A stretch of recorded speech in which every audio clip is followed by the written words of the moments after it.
Putri Oktaviani. Menteri Keuangan Sri Mulyani hari ini atau 23 Mei akan melantik pejabat eselon 1. Dua pos yang mencuat adalah Direktur Jenderal alias Dirjen Pajak dan Direktur Bea Cukai.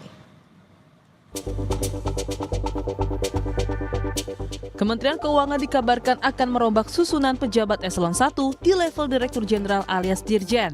Hal ini dikonfirmasi dengan jadwal pelantikan pejabat eselon 1 pada 23 Mei yang Kompas TV terima. Dua nama baru mencuat. Bimo Wijayanto yang merupakan alumni SMA Taruna Nusantara akan menempati posisi Dirjen Pajak. Sedangkan Letnan Jenderal Jaka Budi Utama akan menjabat sebagai Dirjen Bea Cukai. Sebelumnya, Selasa 20 Mei, Presiden Prabowo Subianto memanggil Bimo Wijayanto ke Istana Merdeka Jakarta. Bimo bilang, Presiden meminta ada hal yang harus dilakukan untuk mengamankan penerimaan negara dari sisi pajak dan bea cukai. Nanti sesuai dengan arahan Menteri Keuangan akan bergabung dengan Kementerian Keuangan, begitu juga dengan Legend Jaka. Untuk pelantikan dan segala macam menunggu arahan dari Ibu Menteri Keuangan. Saya belum bisa memberikan ke publik, saya harus berkonsultasi dengan Menteri Keuangan. Tapi memang ada beberapa hal yang diberikan arahan kuat oleh Bapak Presiden untuk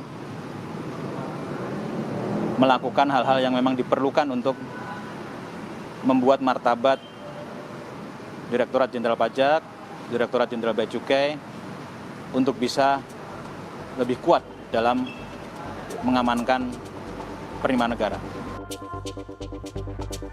Selain Bimo, nama lain yang juga dipanggil Presiden adalah Letjen TNI Jaka Budi Utama yang disebut-sebut akan mengisi jabatan Dirjen Bea Cukai.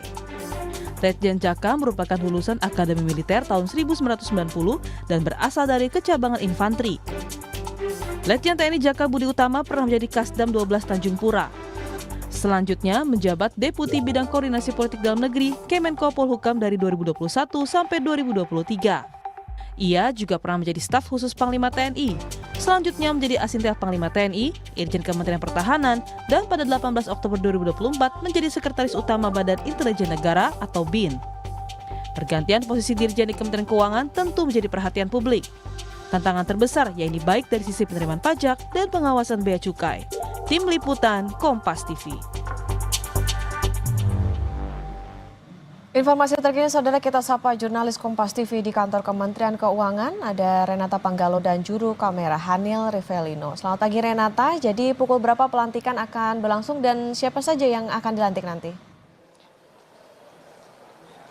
Iya, Okta dan juga saudara, pelantikan akan digelar pada pukul 9.30 waktu Indonesia Barat. Dan sementara informasi yang kami terima memang lebih dari 20 pejabat pimpinan tinggi media atau eselon 1 di lingkungan Kementerian Keuangan ini akan dilantik langsung oleh Menteri Keuangan Sri Mulyani di Aula Mezanin Kementerian Keuangan. Dari 20 lebih nama ini, Okta dan juga saudara, memang ada dua nama yang mencuat usai melakukan pertemuan di Istana pada hari Selasa lalu. Yakni yang pertama ada Bimo Wijayanto yang akan menggantikan Suryo Utomo sebagai Direktur Jenderal Pajak Kementerian Keuangan. Sementara nama kedua adalah Letjen Jaka Budi Utama yang akan menggantikan Askolani sebagai Direktur Jenderal Bea Cukai Kementerian Keuangan. Tentunya penunjukan dari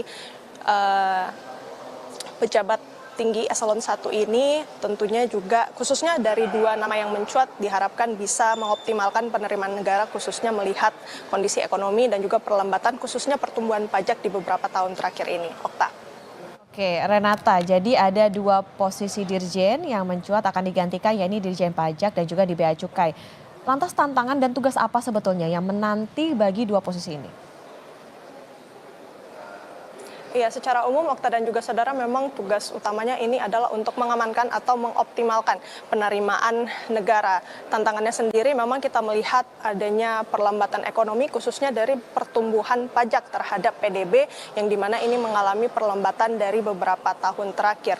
Apabila kita mengulas profil masing-masing dua nama ini, Okta dan juga saudara, kalau kita lihat untuk Bimo Wijayanto yang akan mengisi Dirjen Pajak saat ini memang atau jabatan terakhir adalah Sekretaris Deputi Bidang Kerjasama Ekonomi dan Investasi di Kemenko Perekonomian. Dan Bimo ini memang sudah banyak ya begitu ya latar belakangnya mengisi beberapa posisi di pemerintahan. Dan saat ditanyakan apa saja yang menjadi tugas atau perhatian dari Presiden Prabowo Subianto ini, ia diminta untuk memperbaiki sistem perpajakan dan meningkatkan penerimaan pajak. Tentunya ini juga untuk mendukung program-program prioritas dari Kabinet Merah Putih yang dipimpin oleh Presiden Prabowo Subianto. Dan seperti yang saya katakan, memang tantangannya ini adalah bagaimana kemudian menyelesaikan ini masalah dari rasio pajak yang terus menurun dari 3 tahun terakhir yang terdalam pada tahun 2024 di angka 10,07%. Sementara untuk Jaka Budi Utama yang nantinya akan mengisi posisi Direktur Jenderal Bea Cukai Kementerian Keuangan, saat ini statusnya memang masih merupakan Letnan Jenderal TNI aktif dan posisi terakhirnya ini menjabat sebagai Sekretaris Utama Badan Intelijen Negara sejak 18 Oktober 2024. Dan apabila kita melihat posisinya juga di pemerintahan, ia sempat menjabat sebagai Deputi Bidang Koordinasi Politik Dalam Negeri Kemenko Polhukam pada tahun 2021 hingga tahun 2023. Meski posisinya atau jabatannya ataupun statusnya yang masih merupakan TNI aktif, hingga saat ini memang Letjen Jaka belum memberikan keterangan apakah dirinya akan mengundurkan diri usai dilantik. Namun kalau kita melihat lebih dalam lagi profil dari Letjen Jaka ini, memang ia merupakan salah satu orang yang cukup dekat dengan Presiden Prabowo, dan yang menjadi menarik untuk disimak apakah nantinya dengan penunjukan dari Letjen Jaka ini bisa menyelesaikan keresahan Presiden Prabowo Subianto terkait dengan mengoptimalkan atau mengamankan penerimaan negara ataupun khususnya permasalahan di Ditjen Bea Cukai, karena kita tahu pengawasannya terkait dengan barang impor masyarakat dan juga transparansi pembayaran serta perhitungan bea masuk dan perdagangan ilegal yang saat ini juga masih terus disorot oleh masyarakat. Okta.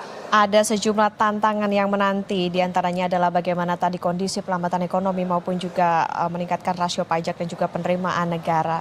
Terima kasih jurnalis Kompas TV Renata Panggalo dan juru kamera Hanil Rivelino, selamat bertugas kembali.